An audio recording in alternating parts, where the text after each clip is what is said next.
안녕하세요 유튜브 시청자 여러분, 제자르입니다.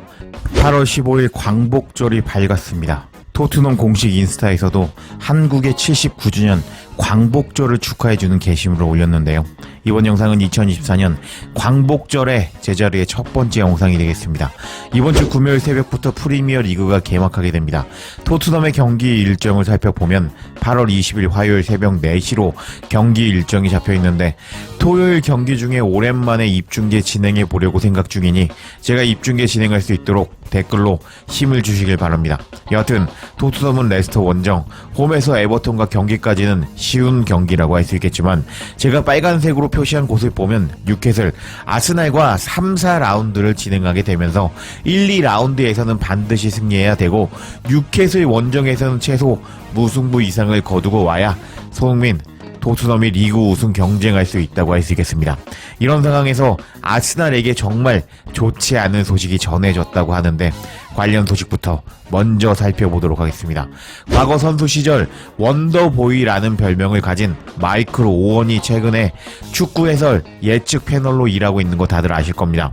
근데 이 마이클 오원은 이번 24-25 시즌 빅4를 예상했다고 하는데, 마이클 오원은 아스날 우승, 리버풀 2위, 에스턴 빌라 3위, 맨시티 4위를 예상했습니다. 아스날의 우승을 예측한 마이클 오원이라고 할 수 있는데, 아스날 팬들은 기분이 썩 좋지 않을 예정입니다. 왜냐고요? 마이클 오원의 적중 확률이 너무 낮기 때문입니다. 마이클 오원이 21-22 시즌 리버풀이 맨시티를 제치고 우승을 할 것이라고 예측했는데, 그 시즌 우승팀은 맨시티였습니다. 적중력이 낮은 마이클 오원의 예상대로 아스날이 우승하게 될지 지켜봐야겠습니다. 이런 상황에서 스카이 스포츠의 게리 네빌이 토트넘의 최종 순위를 예상해서 화제가 되고 있는데, 관련 소식도 바로 알아볼까요? 해당 소식은 더 부트룸을 통해서 전해졌고, 게리 네빌이 이번 시즌 토트넘의 성적을 예측하자 이안 라이트가 충격을 받았다 라는 제목의 기사였습니다. 내용을 살펴보면 토트넘은 지난 시즌보다 이번 시즌에 프리미어 리그에서 훨씬 더 나은 시즌을 보내기를 바라고 있다. 엔젤 감독은 프리미어 리그 데뷔 시즌에서 보여준 업적은 찬사를 받을 만하다. 엔젤 감독은 토트넘을 즉시 변화시켰고, 토트넘은 지난 시즌 초반에 리그 우승을 할 것 같은 팀으로 보였다. 그렇지만 부상으로 인해서 토트넘은 큰 타격을 입었고, 토트넘은 결국 리그 5위에 머물게 되었다. 게리 네빌은 토트넘이 이번 시즌 어떤 성적을 거둘지 예측하였다. 게리 네빌은 팟캐스트에서 이번 시즌 자신의 예측을 공개했고, 토트넘에 대한 자신의 의견을 밝혔다.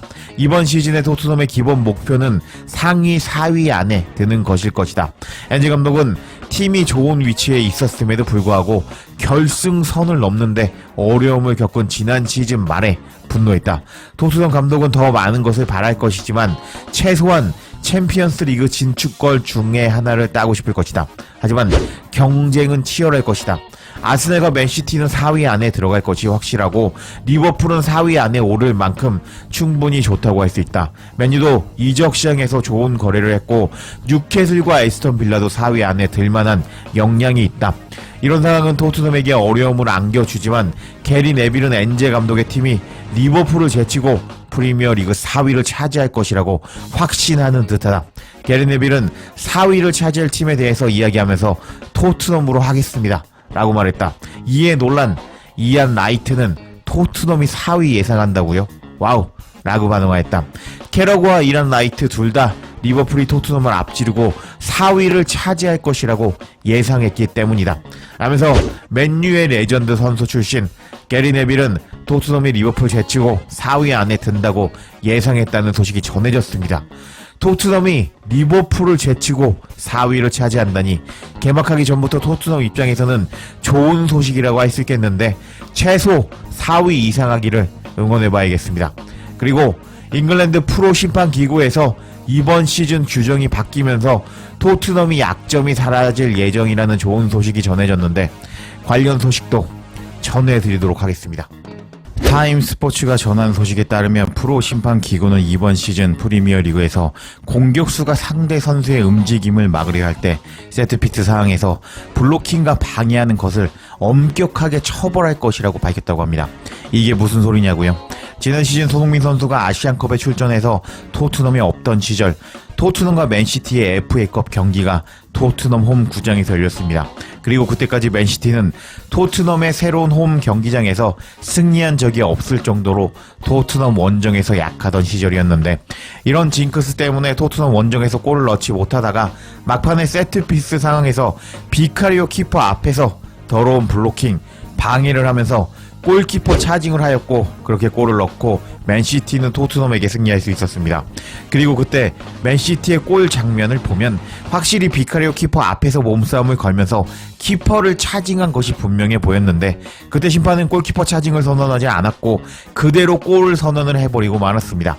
그때까지 비카리오 키퍼의 약점은 없었는데 맨시티가 이 더러운 짓을 해서 골을 넣어버리자 상대 팀들도 똑같이 비카리오 키퍼 앞을 막았거나, 그리고 세트피스 상황에서 계속 몸싸움을 하면서 비카리오 키퍼를 방해했고, 그때마다 맨시티와 경기에서도 파울이 선언되지 않은 전례 때문에 심판들도 웬만해서는 골키퍼 차징 파울을 불지 않으면서 토트넘은 세트피스에서 약점이 노출되며 계속 세트피스에서 실점하게 되었습니다. 그런데 비카리오도 이번 시즌에는 가만히 당하고 있지 않을 것이라는 의지를 프리시즌에 보여줬는데, 제가 올린 쇼츠를 보면 비카리오가 우승을 위해서 피지컬을 키우는 모습을 확인할 수 있었습니다.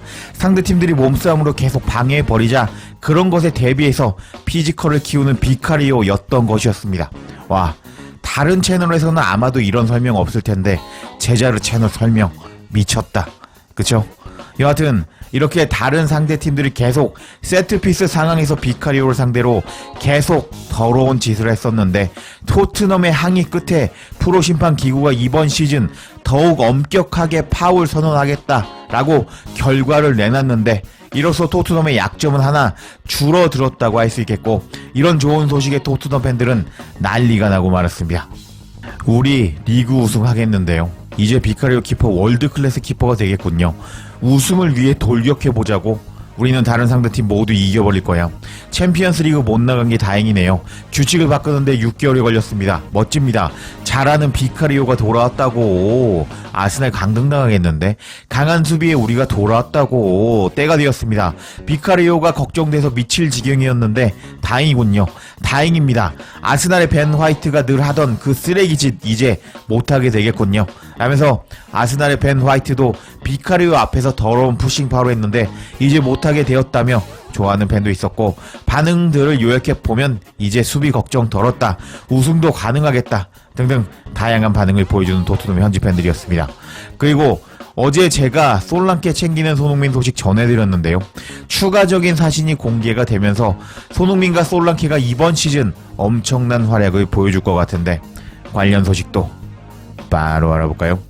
토트넘이 공개한 훈련 사진을 살펴보면 훈련장에서 손흥민 선수를 바라보면서 밝은 표정으로 웃으며 이야기하는 솔랑케를 확인할 수 있었고, 다른 사진을 봐도 캡틴 손흥민을 바라보면서 손흥민에게 집중하는 솔랑케의 모습도 확인할 수 있었습니다. 그리고 외부 훈련장에서 솔랑케에게 뭐라고 지시를 내리는 손흥민 선수를 확인할 수 있었습니다. 솔랑케는 입단 인터뷰에서 토트넘 선수 모두와 함께 훈련하면서 빨리 융화되기를 기대한다고 말했었는데, 벌써부터 이렇게 손흥민 선수와 이야기를 하면서 경기에서 서로의 동선 체크를 하면서 서로의 움직임에 대해서 파악하고 있었고, 심지어 손흥민 선수의 말에 경청하는 모습을 보여주면서 손흥민 선수가 좋은 호흡을 보여줄 것으로 기대하게 만들고 있습니다. 이렇게 공격수들끼리 서로 자주 대화하는 것은 팀워크와 호흡을 끌어올리는데 매우 중요하다고 합니다.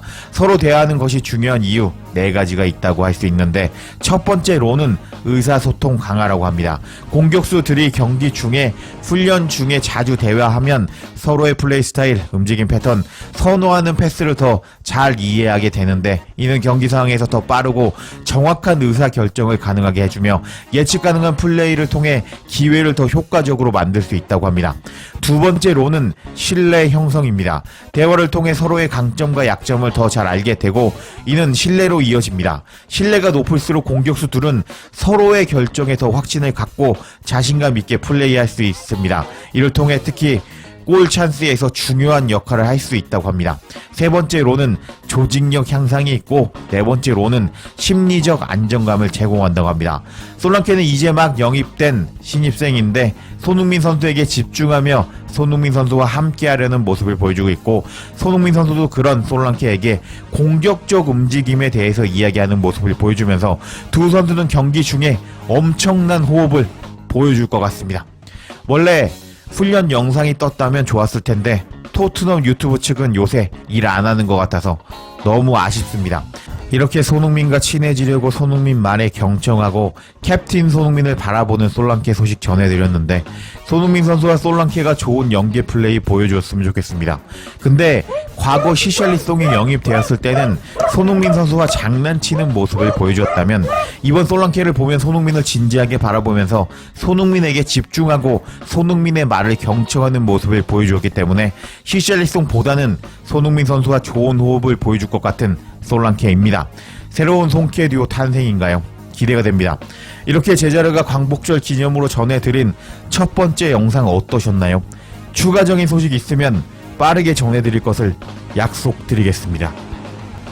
제자르의 영상 놓치지 않도록 알림 설정 해주실 것을 부탁드리며 영상 마치겠습니다. 구독과 좋아요 댓글은 사랑입니다. 감사합니다.